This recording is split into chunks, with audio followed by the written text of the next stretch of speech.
What about this story was appealing to you? So this... The story we're talking about, Rafiki, right? Thanks. Thank you. Just a quick reminder. You feeling it, I'm feeling it. You feeling it, nah, nah, nah. I'm feeling it. Nianze Kenya. Twende round. Utapata hizo vitu zote unataka. Pesa kwa bank, mortgage. Nadhani hizo ndio vitu mimi udai tu. Hizo ndio vitu kila mtu hutaka tena. Doesn't she just look like a proper woman? Look at you. You're nothing. Hi. You know exam results are out. I get to be a doctor. Yes. I can get a scholarship. Yes.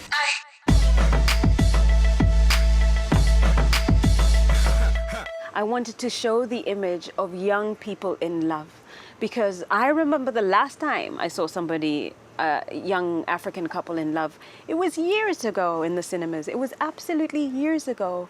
I mean, we have lots of straight-to-DVD and straight-to-TV movies that have love, but a truly cinematic love story from Africa are few and far between. And I just wanted to be able to add our love to cinematic history. Will this film change Africa? I think all films change Africa. Every single film that is made and every single film that adds to cinematic history, every single film that opens in Cannes, Congratulations, by the way. thank you, has changed cinematic history because it adds a voice, it adds a memory, and it adds something else to the stories that we're telling about the world. And it's incredibly important for us to be telling those stories because our voices need to be heard. And our voices are equal and are important and change the dynamics of how we interact with each other. So every film does that.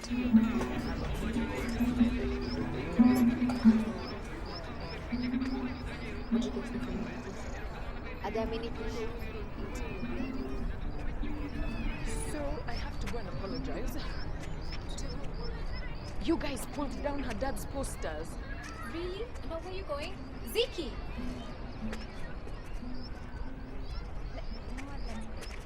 Hi.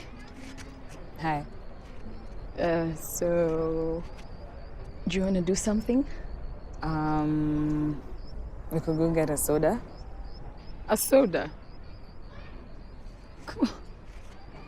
It's about two women falling in love. Did you know what you were getting into, making a film about that topic?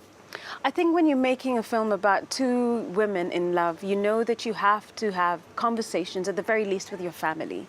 You need to be very considerate about the people that you choose to work with because they also have to have conversations with their family. They have to defend the story that they're part of. They have to defend the story that they're telling. So when we started to make Rafiki, we asked the cast to take the story home and to have conversations with their wives or with their parents and say, If it would be okay. this is the film that I'm making. How do you feel about it? Because should it come out and there is a negative reaction to it, we will all be affected by the negative reaction. So we were very responsible when in the creation of the film. So you talked to your parents as well? Absolutely. What did they say? When I started writing the script, I talked to my parents and I told them that this is the film that I wanted to make. And they asked me why I felt it was important. And I said it was because I feel like everybody has the right to love, period. Everybody has the right to love. I feel like it's our most basic human right, the right to love.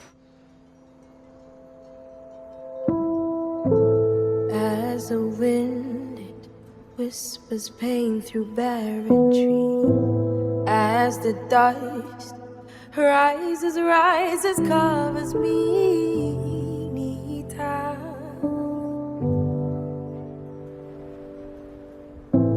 As the road, the long forgotten. I wish we could go somewhere where we could be real.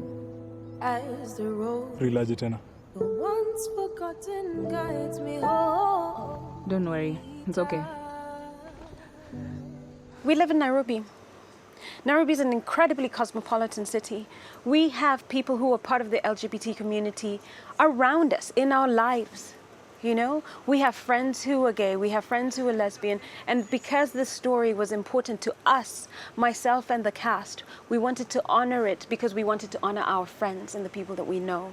So it was personal in that sense, because we truly, all three of us, believe that you have the right to love and nobody should discriminate against that.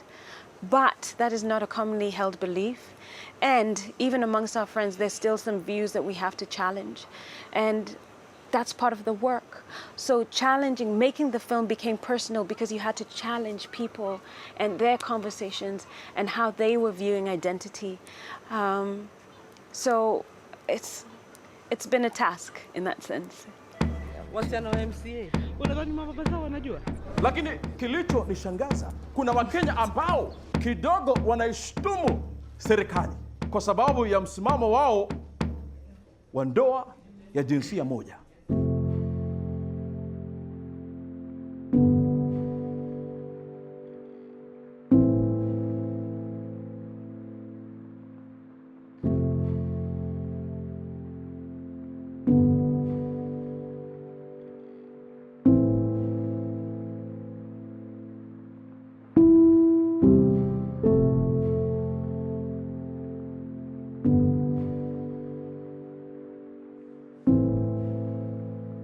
You're just a typical Kenyan girl.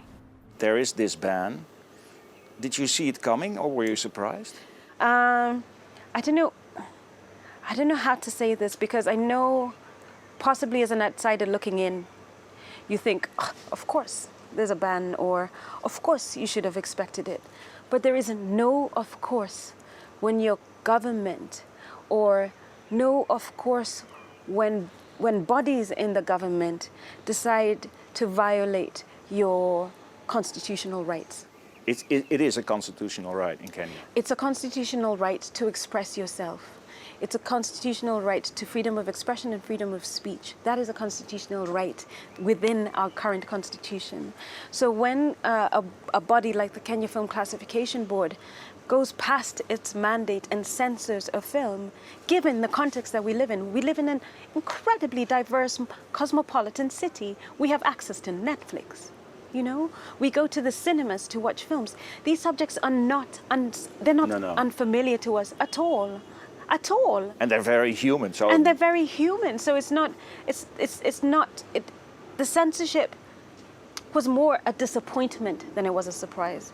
We just thought we were so close to just being a little more progressive, and we weren't. We didn't take that opportunity. And that's what was the most disappointing thing.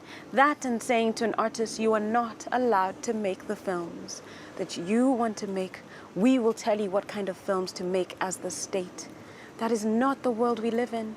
That is not the Kenya we live in. And that is definitely not the constitution that we have currently. Okay. Well, it sounded like a future politician. No, I'm not a politician. You're an artist, true. I'm an artist. I'm doing much more important work being an artist than being a politician.